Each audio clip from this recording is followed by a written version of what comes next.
પત્રકાર પર ખોટા કેસ કરીને જો સાચો આરોપી પકડાય છે તો પત્રકારને એ કેસ પણ કબૂલ છે, કારણ કે પત્રકાર ઉપર કેસ કર્યા બાદ જ્યારે પોલીસ પર દબાણ આવે છે ત્યારે પોલીસ સુરતથી રાજસ્થાન સુધી જાય છે અને રાજસ્થાનમાં એ સાચા આરોપીને પકડે છે અને પત્રકાર કહે છે કે મને એ કેસ કબૂલ છે, ભલે અંતે એક સાચો આરોપી પકડાયો છે,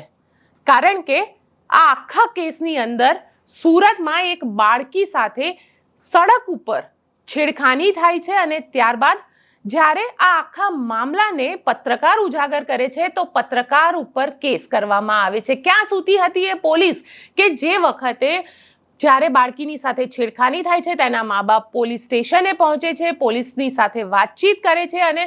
પોલીસ જે છે ત્યારે એવું કહી દે છે કે બાળકીના મા બાપ જે છે તે પોલીસ કેસ કરવામાં ના પાડી રહ્યા છે, તેમને બદનામીનો ડર સતાવી રહ્યો છે. પરંતુ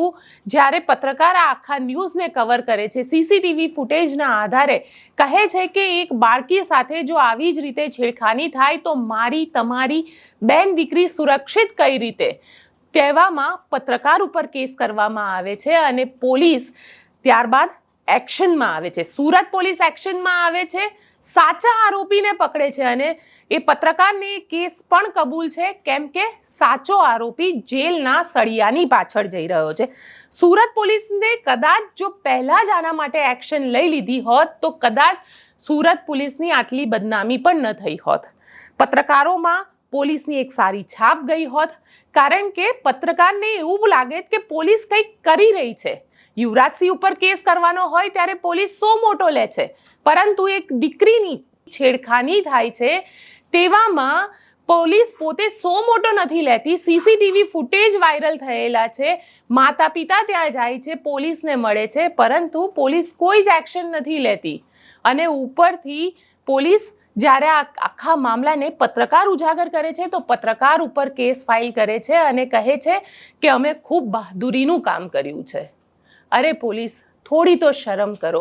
કારણ કે પત્રકાર ઉપર કેસ કર્યા બાદ તમારે જ એક્શનમાં આવવું પડ્યું અને તમારે જ એ જે સાચો આરોપી છે તેને પકડવા માટે મહેનત કરવી પડી. અને થયું શું, પરિણામ શું આવ્યું? છેલ્લે એક ખોટા કેસ માટે થઈને જે પોલીસ ઇન્સ્પેક્ટર છે રાઠોડ, તેની ટ્રાન્સફર કરવી પડી, પોલીસે બદનામી સહન કરવી પડી અને પોલીસે કહેવું પડ્યું કે અમારાથી ભૂલ થઈ ગઈ છે.